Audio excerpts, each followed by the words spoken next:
Alright, welcome back to part 4 of the Ultimate Quest walkthrough. So last time we finished up level 2 and we got the flippers in preparation for level 3, which we're going to go to right now. Because we really don't need anything else. So, come on. Let's go up there. Okay, sorry about that. There was something that I forgot.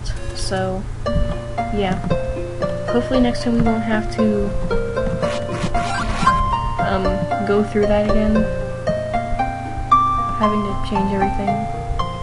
But first of all, before we go to level 3, I just remembered that there is a secret device over here that we need the flippers to reach. We actually go through this little river right here with the flippers. And we have to be careful here because of these cactus.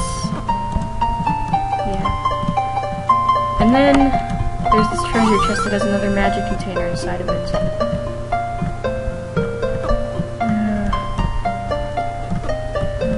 Goodness. Do it? This is the only hard part. There we go. That'll have to do for now. Okay, so now let's speed through the village all the way over to the... Okay, so this is where we got the flippers. And in this cave, I don't remember if I showed you last time, but there's an old man who says, if one wishes to go out to sea, one must know how to swim. Find flippers in cave next to sea. And that's what, word for word what he said. So we just swim out here. And in this screen right here, there's actually a new piece of heart. Can you see it? Can you see it? Well, I can sure see it. You dive right here by pressing the A button. Collect 3 more for a full heart container. Yeah, you dive and press the A button to dive, and yeah, that's what does it. So down here, this is the entrance to Bomb Dungeon or level 3. And once again, this is another dive puzzle. You press A to dive. And here we are, level 3. So we're doing good on time, so we'll have time to complete the whole level. So as you can see right now, this dungeon is filled with water. So the first thing we need to do before we do anything in this dungeon is remove all the water. And this is the anti-water switch right here. And I don't know why I'm standing on water right now, but I just am. There we go. So after you release all the water by hitting that thing with a boomerang. Yeah, a lot of the switches, a lot of blocks that look like this can be hit by the boomerang, just so you know. So, after you release all the water, the fire reactor rock comes down. Okay, now in this next room is my least favorite enemy ever. I mean, I hate this enemy, and I created it myself. Okay, it's a custom-made enemy, but I hate it so much. They're floor masters. Now the thing about these guys is that they're so annoying. The little ones act like ropes, and whenever they see you, they charge towards you. And these big things take forever to kill, because they take like 1,000 hits, and plus if they touch you, they will drain you of rupees. If the little ones touch you, they'll drain you of 10 rupees, and if the big ones touch you, they'll drain you of 30 rupees. So, yeah, see? Now, that wasn't actually intended, but that happened there. So these things I just hate.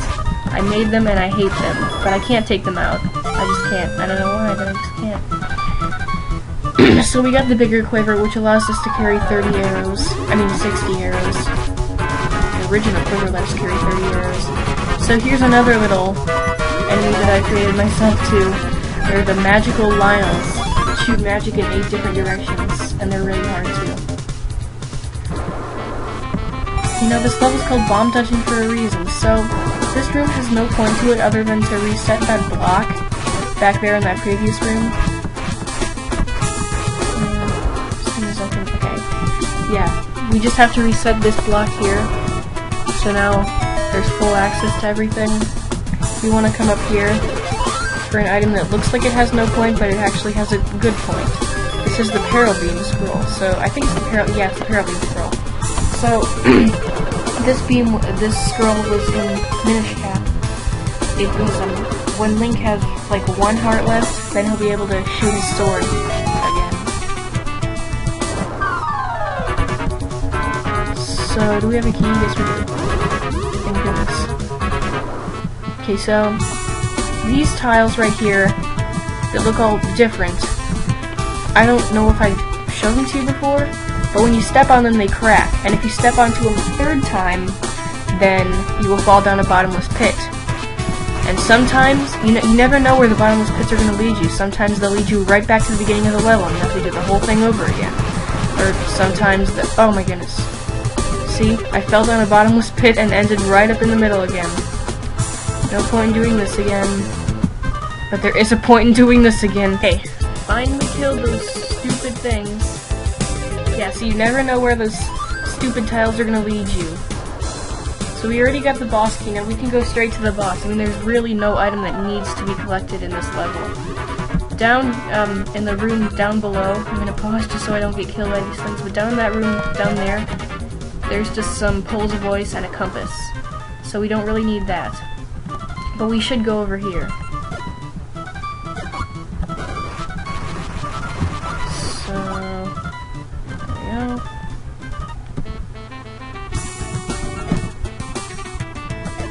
Whoops.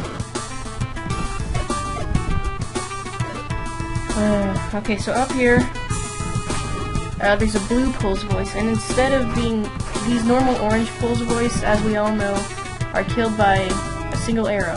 But the blue pulse voice are different, and they get killed by a single shot of magic, the magic wand.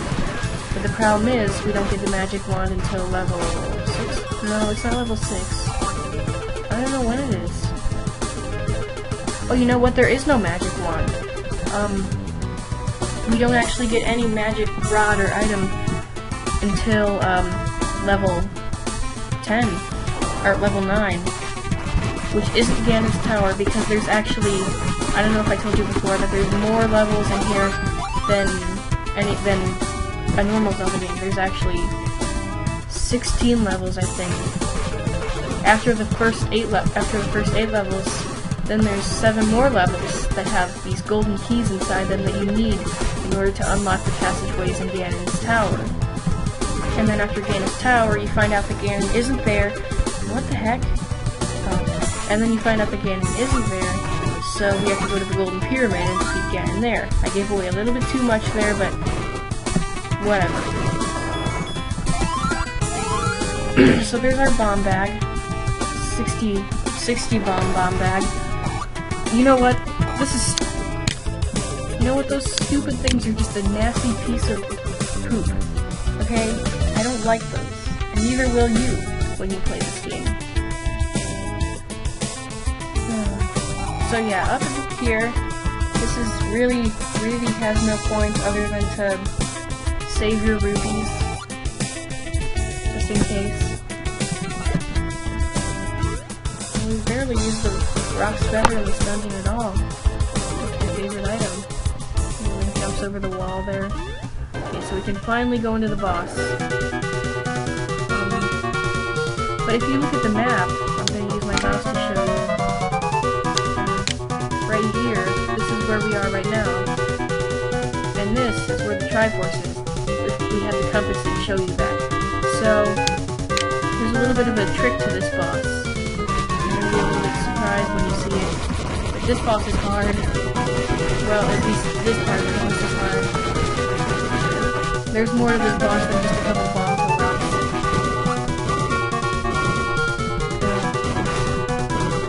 It's easier when there's just one. And we just get a piece of heart. Now, if you already have one piece of heart, then you just have to collect 2 more. But you'll also regain, because there's 4 pieces of heart. This boss is split into 4 parts, and there's 4 pieces of heart. So when you get all 4, you probably won't get a heart container on the last piece of heart, because we already, collected one, as we can see. We already collected one in the clip. So the next part of this boss is a whole new thing, and it's this guy, although he isn't really whole new.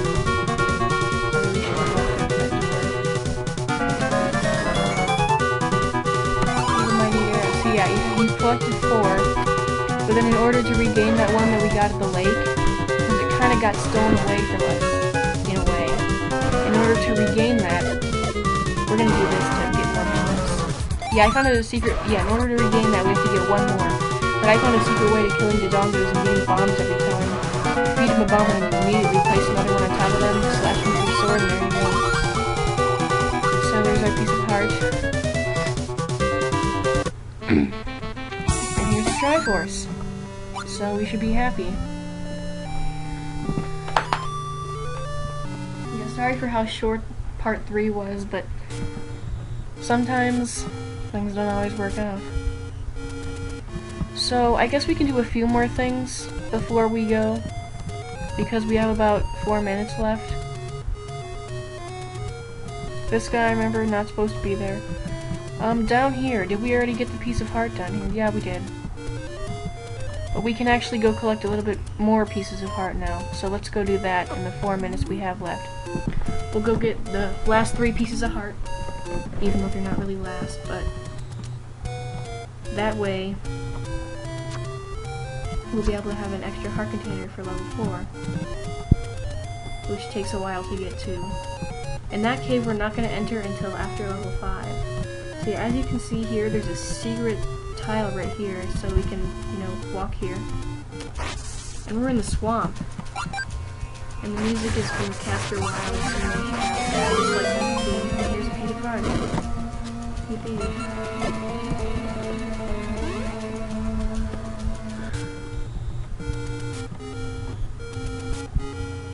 Uh-oh.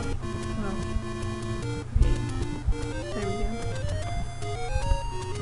This is sort of my little thing, a replica of Bongo Bongo from Ocarina of Time. It originally was supposed to be the boss of level 8, but it never worked out. I made the boss of level 8 much harder. So we're back in the swamp now, again. There's a bunch of swamp. So, yeah, all the swamp is connected. This is the place where we got the last heart container. Piece of heart thing. So, let's go over here. There's a piece of heart in here. I know for sure. There we go.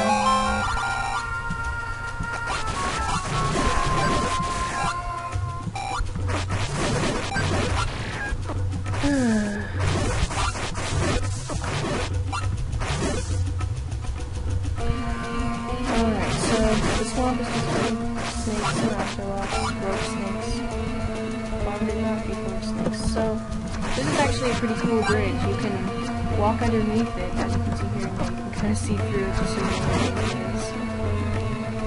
And you can also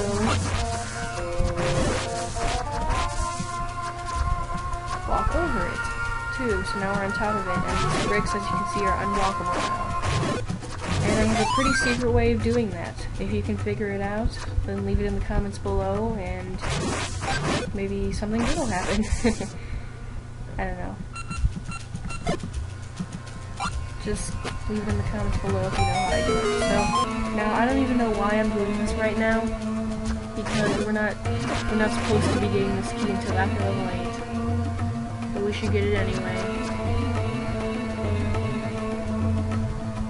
To me, the swamp is just a big maze, you know. And this is the way to...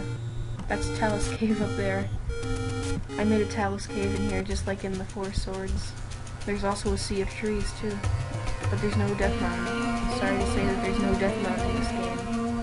No Death Mountain at all. So now we're back in the overworld, and we're here. This isn't Lake Hyrule, and it isn't Lake Hylian. There's a couple lakes in this game. Up here is the entrance to level 5. I don't know why we're here so early. Careful, because these things can hurt you. There's level 5 right there.